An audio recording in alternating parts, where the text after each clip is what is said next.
Bien, bonjour à tous, j'espère que vous allez bien. Donc, comme vous l'avez vu dans le titre, on se retrouve sur une petite review brève et rapide de Debian 11. Du coup, c'est la première fois qu'on va en parler sur cette chaîne.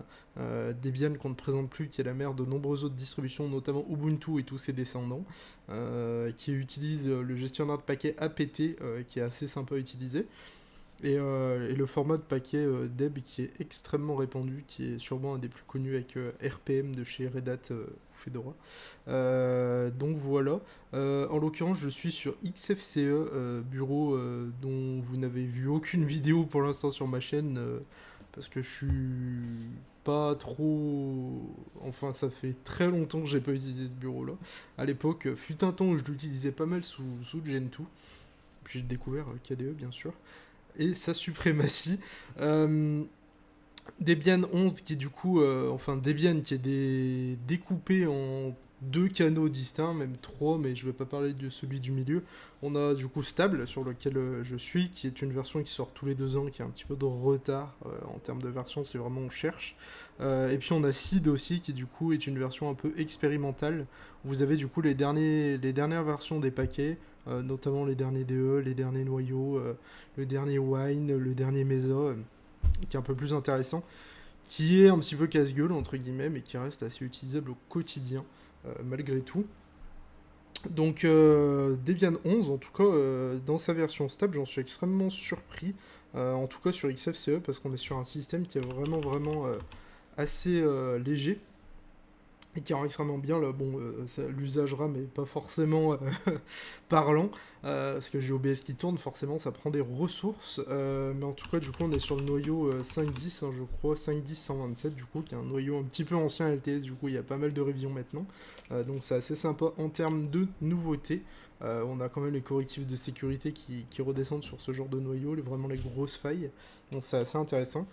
Après, j'ai pas installé du coup tout ce qui est gaming pour l'instant parce que je pense pas la conserver. C'était vraiment pour vous faire une vidéo et un petit test rapide pour moi personnellement de Debian 11 avec XFCE. Je me suis dit ça peut être sympa.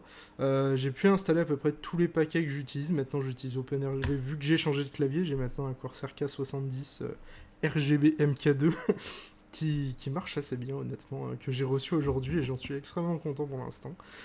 Du coup, OpenRGB que j'ai pris directement depuis le site officiel avec le point .deb qui s'est installé très rapidement. Pareil pour Discord, hein, du coup, depuis le site également. Firefox ESR également, j'en suis assez surpris parce que le, le scrolling est assez rapide.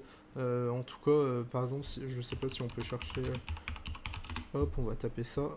Vous voyez, bon, c'est pas représentatif au, à l'écran, parce que du coup je filme en 60 Hz, mais du coup le scroll est vraiment capé sur la V-Sync, du coup c'est assez intéressant.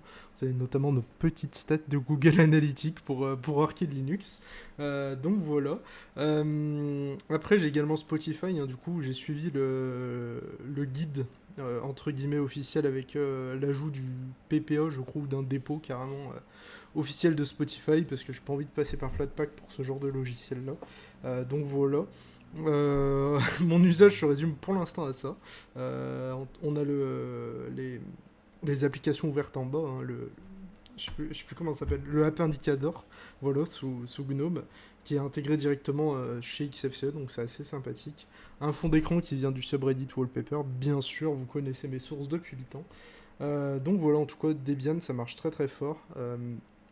J'ai été assez surpris par notamment le nombre de packs installés sur cette version XFCE. De base, on est à peu près à un peu plus de 1000, ce qui reste assez correct.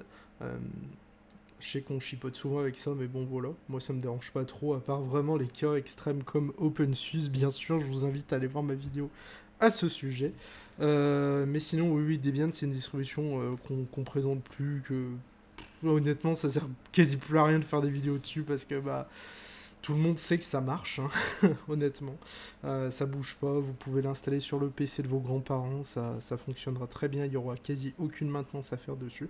Donc c'est vraiment appréciable, en tout cas si vous restez sur le canal stable, bien sûr.